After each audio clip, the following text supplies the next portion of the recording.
کچھ لوگ تو اللہ کے نیک بندے بن کر زندگی گزارتے ہیں، اور کچھ لوگ غفلت کی زندگی گزارتے ہیں۔ اب وہ غفلت میں زندگی گزارنے والوں کی کچھ نشانیاں حدیث پاک میں بتلائی گئی، وہ نشانیاں اس لیے آج آپ کے سامنے پیش کرنی ہے کہ ہم جائزہ لیں کہ کہیں ان میں سے کوئی ایک یا زیادہ نشانیاں ہمارے اندر تو نہیں پائی جاتی۔ چنانچہ حضرت عبداللہ ابن عباس رضی اللہ تعالیٰ عنہ اس کے راوی ہیں، فرماتے ہیں کہ نبی علیہ السلام نے ارشاد فرمایا، تم میں سے برا شخص وہ ہے جو اکیلا کھائے اور اپنے غلام کو مارے۔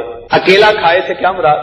تکبر، جن کے اندر تکبر ہوتے ہیں نا، وہ پھر من آنم کے من دانم، ہم چنا دیگرے نیز، یعنی وہ یہ کہہ رہا ہوتا ہے کہ ہم چنا ڈنگرے نیز، میرے علاوہ ڈنگر کوئی نہیں ہے، میں ہی ڈنگر ہوں۔ تو سب سے پہلی نشانی اس کی کیا کہ اکیلا کھاتا ہے، تو غلام کو مارتا ہے۔ کیا مطلب؟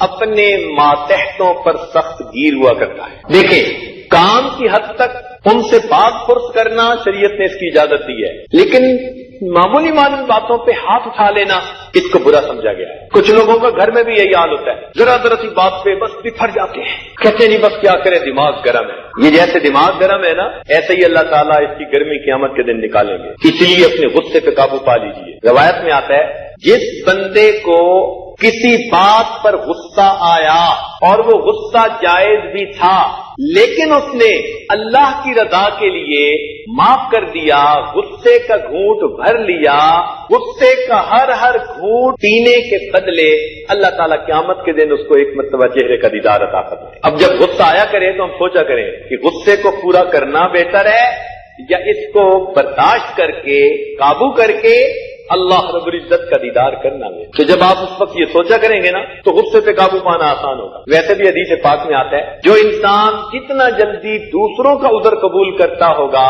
اللہ تعالیٰ قیامت کے دن اس کے عذروں کو اتنا جلدی قبول فرما لے، اور جو انسان جتنا جلدی انسان دینے والا ہوگا، اللہ تعالیٰ قیامت کے دن اس کو اتنا ہی جلدی معاف فرما لے۔ تو نبی علیہ السلام نے ارشاد فرمایا کہ برا شخص وہ ہے جو اکیلا کھانا کھائے اور اپنے غلام کو مارے، اور جو لوگوں سے بغض رکھے، لوگ اس سے بغض رکھے۔ بغض کہتے ہیں کینے کو، دل میں کسی کے بارے میں دشمنی رکھنا، عداوت رکھنا، کینہ رکھنا۔ تو جو بندہ دوسروں کے بارے میں دل میں کینہ رکھے، صاف ظاہر ہے دوسرے اس کے بارے میں دل میں کینہ رکھیں گے، یہ تو پکی بات ہے۔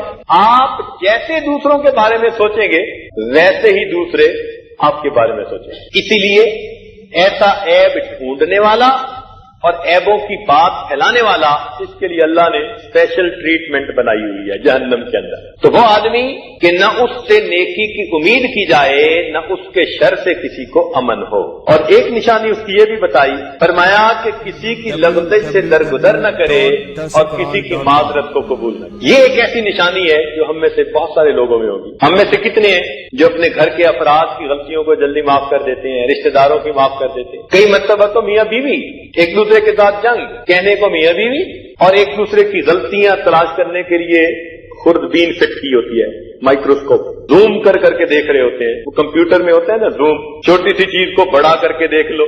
بیوی خاوند کی غلطیوں کو زوم کر کے دیکھتی ہے اور اپنے گھر والوں کو بتاتی ہے، اور خاوند بیوی کی غلطیوں کو دیکھتا ہے اور اپنی ماں بہن کو بتاتا ہے۔ یہ میاں بیوی۔ تو جو آدمی دوسرے کی معذرت کو قبول نہ کرے اور دوسرے آدمی کی لغزش کو معاف نہ کرے، فرمایا کہ برے انسانوں میں سے یہ انتہائی برا انسان۔ چنانچہ ایک اور حدیث پاک میں آتا ہے، نبی علیہ السلام نے ارشاد فرمایا، قرب قیامت میں میری امت میں ایسے لوگ آئیں گے جو رنگ برنگ کے کھانے کھائیں گے۔ قرب قیامت میں میری امت میں ایسے لوگ آئیں گے جو رنگ برنگ کے کھانے کھائیں گے، طرح طرح کے مشروبات پیئیں گے، قسم قسم کے کپڑے پہنیں گے، خوب باتیں بنانے والے ہوں گے۔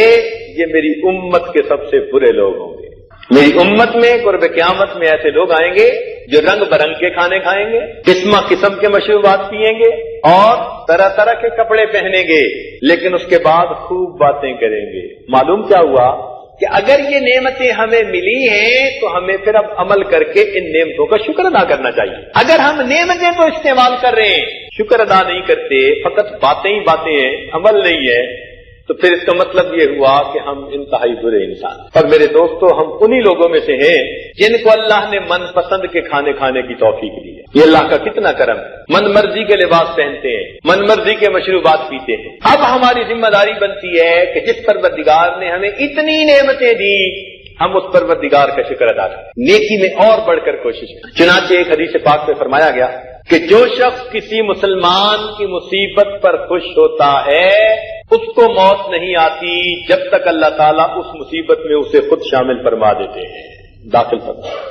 توجہ طلب بات، جو انسان کسی مسلمان کی مصیبت پر خوش ہوتا ہے اللہ رب العزت اس بندے کو بھی ویسی ہی مصیبت کے اندر مبتلا فرما دے۔ اس لیے اگرچہ کوئی اچھا نہ لگے، ایسا رشتہ دار ہے کہ بول چال نہیں، لیکن کسی کی مصیبت پہ خوش نہ ہونا، کسی کی مصیبت پہ راضی نہ ہونا۔ ہم اگر اس کی مصیبت پہ خوش ہوں گے، ان ممکن ہے اللہ تعالیٰ ہمیں بھی ویسی مصیبت میں گرفتار فرما دے۔